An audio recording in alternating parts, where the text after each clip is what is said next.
Hello student, आपका स्वागत है स्प्लिट स्टडी चैनल पे। आज हम लोग ऑब्जेक्टिव मैथ का क्वेश्चन डिस्कस करने वाले हैं, जिसमें हम लोग 2022 का क्वेश्चन डिस्कस कर रहे हैं पहले से ही।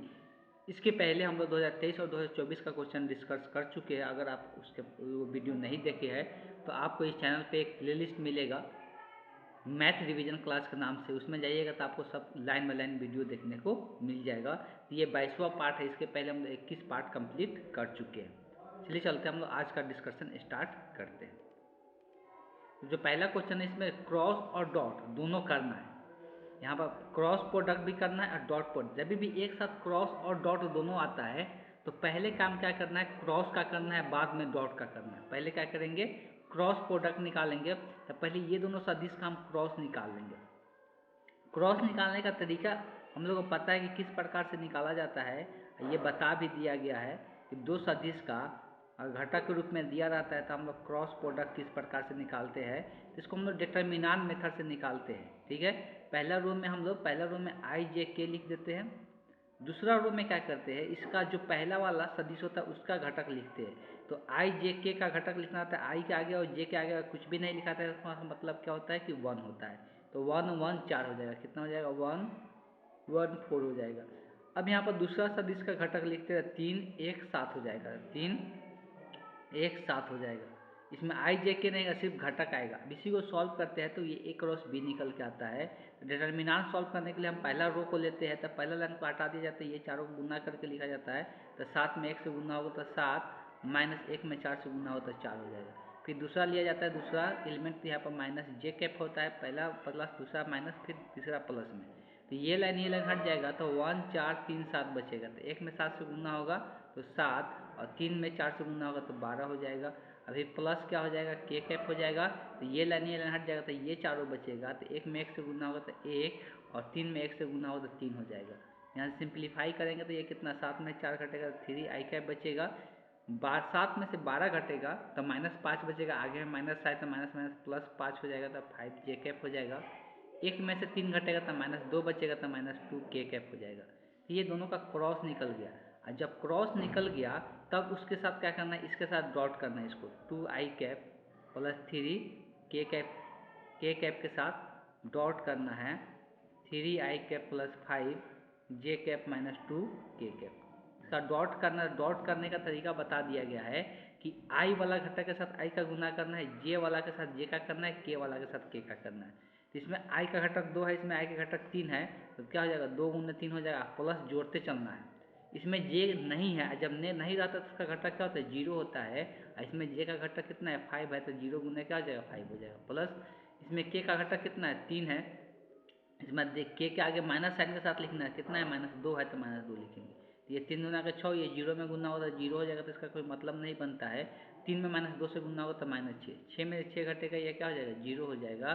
तो इस क्वेश्चन का जो करेक्ट ऑप्शन हो गया, कौन सा ऑप्शन हो जाएगा, तो option A the correct option देखने को हम लोग को मिल जा रहा है। ठीक है, इस तरह से हम लोग सॉल्व करते हैं। जब भी एक डॉट और क्रॉस आता है तो पहले हम लोग क्रॉस को सॉल्व करेंगे और तब जाकर डॉट प्रोडक्ट निकालेंगे। चलिए चलते हैं, नेक्स्ट क्वेश्चन देखते हैं। tan inverse x plus tan inverse y का फार्मूला यहाँ पे यूज करना है। सिंपल दिख ही रहा है कि tan inverse x plus tan inverse y। इसका फार्मूला हम लोग पढ़ चुके हैं। tan इनवर्स अगर प्लस में आता है तो ऊपर में प्लस में लिखा जाता है, वो x plus y divided by 1 minus x into y लिखा जाता है। तो यही फार्मूला यूज करना है। इस फार्मूला से अगर देखेंगे तो यहाँ पर देख सकते हैं, a का मान है 1/7, b का मान है 1/13। तो ये क्या बन जाएगा, tan inverse x plus y मतलब 1/7 plus 1/13 divided by 1 minus 1/7 into 1/13 हो जाएगा। तो इसको सिंप्लीफाई करना है। अब सिंप्लीफाई करेंगे तो 7 और 13 में कुछ भी कॉमन है तो मतलब एलसीएम क्या हो जाएगा, दोनों का गुणनफल। तो 13 7 कितना हो जाएगा, 91। 13 7 यहाँ पे 91 आएगा। ये 13 बार में जाएगा, 13 में 1 से गुना होगा, 13 ही रह जाएगा। 7 बार में जाएगा, 7 में 1 से गुना होगा, 7 ही रह जाएगा। नीचे में देखा जाए तो 1 माइनस एक में ऊपर से गुना होगा तो 1 में 1 में 7 में 13 से गुना होगा तो 91। इसका नीचे 1 मान के भिन्न का घटाव बना लेंगे। तो tan इनवर्स ऊपर में क्या आ जाएगा, 13 7 कितना 20, तो 20/91 डिवाइडेड बाई, इसको सिंप्लीफाई करेंगे, इसका भी एलसीएम कितना आएगा, 91 आएगा। यहाँ 91 बार में जाएगा, 91 में से एक घटेगा तो यहाँ पर 90 हो जाएगा। जब नीचे वाला को ऊपर लिखते हैं तो पलट जाता है, इस बात को ध्यान में रखें। तो 20/91 गुने 91 यहाँ पर कितना हो जाएगा 90। तो 91 से 91 कट जाएगा, एक जीरो से जीरो कट गया, तो tan इनवर्स में क्या बच गया 2/9। क्या हो गया 2/9 हो गया। तो देख सकते कौन सा ऑप्शन मैच कर रहा है, तो option be the correct option हो जाएगा इस क्वेश्चन का। तो इस प्रकार से ये फार्मूला यूज करके सॉल्व कर लेना है। चलिए चलते हैं हम लोग नेक्स्ट क्वेश्चन देखते हैं। अब यहाँ पर ये लॉजिक हमेशा बताए थे कि जब भी अगर ऊपर जब सेम लिमिट रहता है नीचे में माइनस साइन रहता है तो मैक्सिमम चांसेस का मान क्या हो जाएगा 0 हो जाएगा। और 0 ये कब होता है जब ये ऑड फलन होता है तब। तो अगर f(x) का मान दिया हुआ है tan x, तो ऑड फलन या सम या विषम फलन कैसे पता चलता है जब x की जगह -x रखते हैं तब। हमको पता है tan के एंगल में अगर -x रखते हैं तो माइनस बाहर निकल जाता है। तो यहाँ पर क्या देखने को मिल जाएगा माइनस ऑफ f(x) के बराबर हो जा रहा है। ये माइनस हो गया, tan x को क्या माने f(x), इसको f(x) लिख दिए। जब f(-x) माइनस ऑफ f(x) के बराबर हो जाता है तो कैसा फलन होता है विषम फलन होता है। अब विषम फलन कभी भी होगा तो इसका लिमिट अगर दिया हुआ -a to a तो उसका इंटीग्रल वैल्यू जो हो जाता है क्या हो जाता है 0 हो जाता है। अब पहले ही बता दिए थे 99% चांस है कि इसका आंसर क्या होगा 0 होगा। ठीक है, चलिए चलते हैं नेक्स्ट क्वेश्चन देखते हैं। फिर से उसी प्रकार का क्वेश्चन है यहाँ पे, फिर से क्या है उसी प्रकार का क्वेश्चन। यहाँ पर -π/4 से सेम लिमिट है, एक में माइनस लगा हुआ है। तो यहाँ पर जो फलन है ये क्या है ऑड फलन है। कैसे ये डायरेक्ट बता सकते हैं f(-x) क्या हो जाएगा sin q -x। हमको पता है कि साइन का भी एंगल में निगेटिव रहता है, निगेटिव बाहर निकलता है। अब बाहर निकलेगा उसका घात कितना है 3 है, मतलब विषम ही घात है। तो निगेटिव का घात विषम रहता है तब बाहर माइनस आ जाता है, माइनस खत्म नहीं होता है। अगर यहाँ पर सम घात रहता था माइनस खत्म हो जाता। तो यहाँ पर भी क्या देखने को मिल जा रहा है माइनस ऑफ f(x) के बराबर हो जा रहा है, मतलब ये भी क्या है ये भी विषम फलन है। तो विषम फलन का इंटीग्रल इस केस में क्या हो जाएगा कुछ भी लिमिट दे दे, अगर एक तरफ पॉजिटिव और निगेटिव दे दे समान लिमिट तो उसका आंसर क्या हो जाएगा हमेशा 0 हो जाएगा। तो यहाँ पर भी आंसर 0 ही होगा। अब पहले ही बोल दिया है कि 99% ये सत्य होता है कि मैक्सिमम चांसेस है कि वो आंसर 0 होगा। चलिए चलते हैं नेक्स्ट क्वेश्चन देखते हैं। ये थोड़ा सा अच्छा क्वेश्चन दिया हुआ है यहाँ पे, जो कि अभी हमको भी नहीं समझ में आया कैसे बनाएंगे। यहाँ पर दिया 1/e⁻x plus e⁻−x into D. सबसे पहले क्या करते हैं जो माइनस में पावर है उसको ख़त्म करते हैं। माइनस में पावर ख़त्म कब होगा जब नीचे में इसको लिखेंगे तब e⁻x लिखेंगे तब इंटू डी। नीचे में ये भिन्न का जोड़ बता देते हैं इसको। तो 1/ नीचे में इसका एलसीएम e⁻x हो जाएगा और यहाँ पर हो जाएगा e⁻x के द होल स्क्वायर। अब प्लस में यहाँ पर क्या बचेगा 1 बचेगा। जो नीचे में रहता है उसको हम लोग ऊपर में लिख सकते हैं। ये ऊपर में चला जाएगा e⁻x डिवाइडेड बाई e⁻x के the whole square plus 1 into D. अब देखो यहाँ पर हम लोग सब्स्टिट्यूशन मेथड अप्लाई करेंगे क्यों, इसलिए e⁻x को अगर t मान लेते हैं तो t² प्लस 1 हो जाएगा। e⁻x का इंटीग्रेशन डिफ्रेंशिएशन e⁻x से रह जाता है तो dx के साथ आ जाएगा जो कि dt बन जाएगा। कहने का मतलब ये है कि e⁻x को अगर t मानते हैं तो e⁻x का डेरिवेटिव e⁻x ही रह जाएगा। t के सापेक्ष dx/dt लिखना पड़ेगा और t का डेरिवेटिव 1 होता है। तो e⁻x इंटू dx का मान क्या हो जाएगा ये कन्वर्ट हो जाएगा dt में, मतलब e⁻x इंटू dx को एक साथ करके dt लिख देंगे और 1/e e⁻x की जगह t रख देंगे तो ये एक फार्मूला पे आ जाएगा। तो 1/e इसके जगह पर t होगा तो t का स्क्वायर प्लस 1 इसके जगह पर t का e⁻x इंटू dx को क्या लिख सकते हैं dt लिख सकते हैं। तो ये dt हो गया और ये डायरेक्ट फार्मूला होता है, सभी को ध्यान में होना चाहिए कि ये tan इनवर्स x का फार्मूला होता है। यहाँ पर t है तो t लिखाएगा तो tan इनवर्स t का फार्मूला हो गया। अब प्लस में क्या हो जाएगा c, तो t का मान यहाँ पे अगर रख देते हैं तो t का मान क्या है e⁻x है, e⁻x प्लस c हो जाएगा। c के इस जगह हम लोग k का भी यूज कर सकते हैं। तो देख सकते हैं कौन सा ऑप्शन मैच कर रहा है, तो option A is the correct option है। चलिए चलते हैं हम लोग नेक्स्ट क्वेश्चन देखते हैं। ये भी बहुत आसान इंटीग्रेशन दिया हुआ है, कुछ नहीं है। ये 3 गुणांक है 4 गुणांक है तो 4 तो गुणांक ऐसे ही रहता है।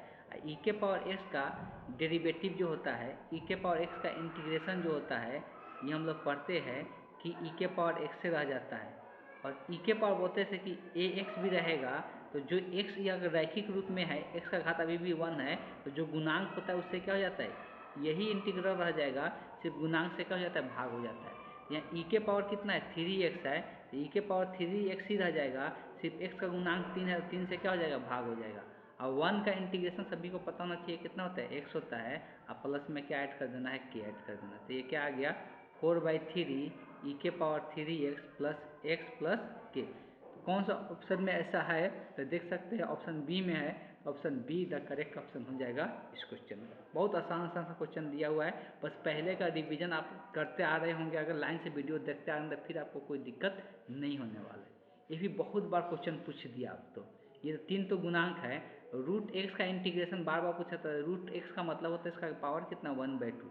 इसमें हम लोग पावर वाला फार्मूला यूज करते हैं। पावर वाला फार्मूला क्या कहता है कि जितना घात रहेगा उसमें एक क्या हो जाएगा, जुड़ जाएगा, और जितना ये पावर आएगा उतना ही से क्या हो जाता है, भाग हो जाता है। तो यही इसका इंटीग्रेशन होता है। यह पीछे शायद रिपीट भी किया हुआ है, तो 1/2 में अगर 1 जोड़ेंगे तो कितना हो जाएगा, 3/2 हो जाएगा। तो नीचे में भी वही सेम चीज़ है, तो 3/2 हो जाएगा। और नीचे में 3/2 लिखा, ऊपर लिखाएगा तो क्या लिखाएगा, 2/3 लिखाएगा, x के पावर 3/2 प्लस k हो जाएगा।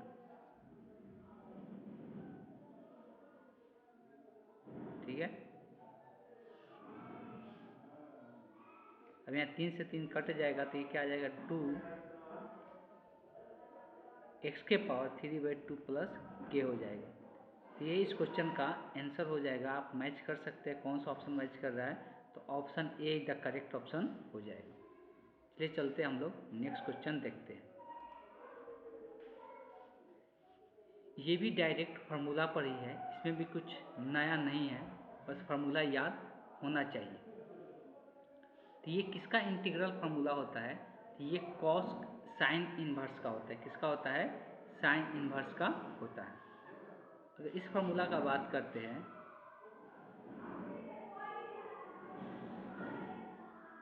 1 - x² इंटू dx, ये किसका इन्वर्स का फॉर्मूला होता है, तो साइन इन्वर्स x का होता है, प्लस c हो गया।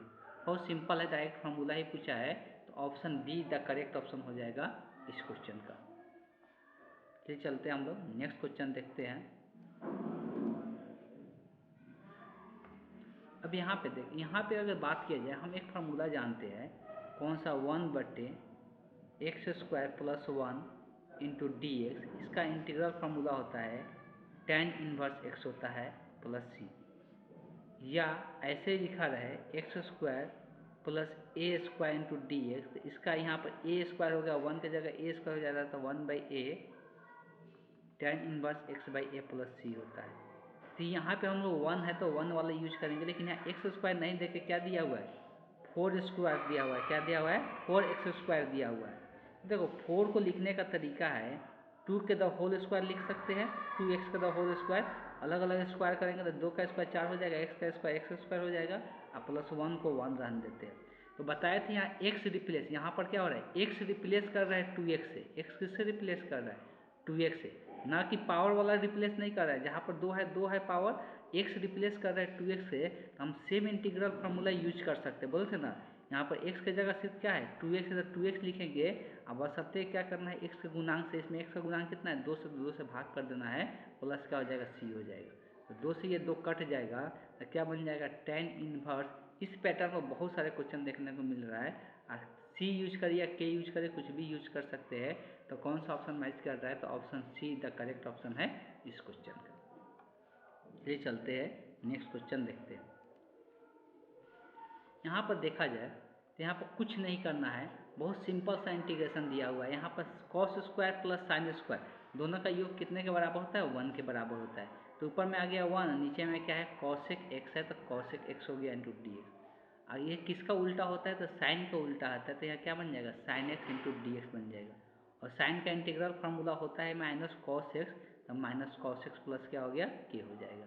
देख सकते हैं -cos x प्लस k किस में दिया है, तो यहाँ पर -cos x को बाद में लिखा हुआ है, k को पहले लिख लिया गया है, तो वही ऑप्शन है यहाँ पर, option D the correct option हो गया। बहुत आसान क्वेश्चन दिया हुआ है, बस यहाँ पे ध्यान देना था कि यहाँ पर फार्मूला यूज कर लेना था, sine square plus cos square x का फार्मूला यूज करना था, बाकी कुछ इसमें नहीं करना था। ठीक, तो थोड़ा सा कंसंट्रेट होकर क्वेश्चन देखिएगा, बहुत आसानी से क्वेश्चन बहुत सारा बन जाता है, जो कि हबड़ाई धबड़ाई में नहीं बन पाता है, तो इस बात को भी ध्यान दीजिएगा। चलिए चलते हैं हम लोग नेक्स्ट क्वेश्चन देखते हैं। अब यहाँ पर बहुत सिंपल सा इंटीग्रेशन दे दिया है, 3 तो गुणांक है, dx का इंटीग्रेशन पूछा है, dx का इंटीग्रेशन देखो 1 इंटू डी एक्स, मतलब 1 का इंटीग्रेशन ही जो होता है क्या होता है x होता है, या dx बोली या 1 बोली, इसलिए दोनों का गुणनफल भी dx ही होगा। तो dx का इंटीग्रेशन बोली या 1 का इंटीग्रेशन बोले क्या होता है x होता है, तो यहाँ पर dx का x हो गया, अब प्लस में क्या ऐड हो जाएगा, k ऐड हो जाएगा। तो कौन सा ऑप्शन मैच कर रहा है, तो option A the correct option हो गया।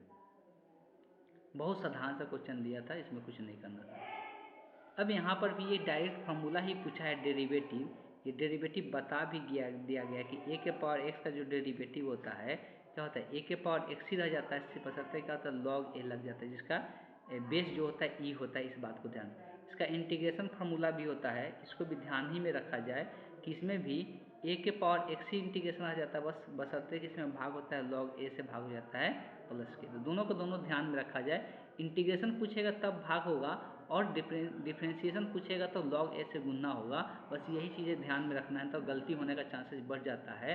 तो यहाँ पर अगर क्वेश्चन का आंसर देखेंगे तो कौन सा ऑप्शन मैच कर रहा है, तो option see the correct option हो जाएगा। ठीक है, चलिए चलते हैं नेक्स्ट क्वेश्चन देखते हैं। अभी यहाँ पर भी फार्मूला ही है, एक हम लोग फार्मूला पढ़ते 2 tan इनवर्स एक्स का। 2 tan इनवर्स एक्स का फार्मूला होता है tan inverse 2x divided by 1 minus x square. यही tan inverse 2 tan inverse x का फार्मूला होता है, मतलब 2 को ख़त्म करना रहता है आगे से, तो यही फार्मूला यूज करते हैं। तो यहाँ से ये फार्मूला यूज करेंगे तो tan इनवर्स 2x, तो x की जगह यहाँ पर कितना है 1/2 है, तो 1/2 डिवाइडेड बाई 1 माइनस 1/2 के पहले स्क्वायर करना है तब सिंप्लीफाई करना है। 2 से 2 यहाँ पर कट जाएगा, तो यहाँ पर तो कुछ नहीं बचेगा, यहाँ पर सिर्फ 1 बचेगा, नीचे में 1 माइनस 1 का स्क्वायर 1 और 2 का स्क्वायर 4, इसका भिन्न का घटाव बनाएंगे तो कितना हो जाएगा, ये tan इनवर्स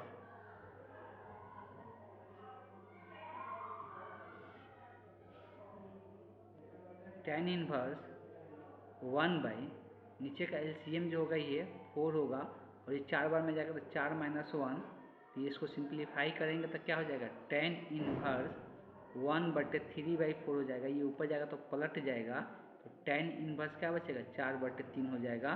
तो आप ऑप्शन मैच कर सकते हैं, कौन सा ऑप्शन मैच कर रहा है, तो option be the correct option हो जाएगा। तो बस यहाँ पर 2 tan इनवर्स एक्स का फार्मूला यहाँ पे ध्यान में होना चाहिए था, और यहाँ पर कुछ भी ध्यान में नहीं होना चाहिए था। ठीक, बस कुछ फार्मूला है जो कि आप लोगों को पता होना चाहिए, अगर याद नहीं रहेगा तो ऑफिस से फंस जाइएगा वहाँ पे, इसलिए फार्मूला याद होना मैथ में बहुत ज़रूरी है, बहुत इंपॉर्टेंट है।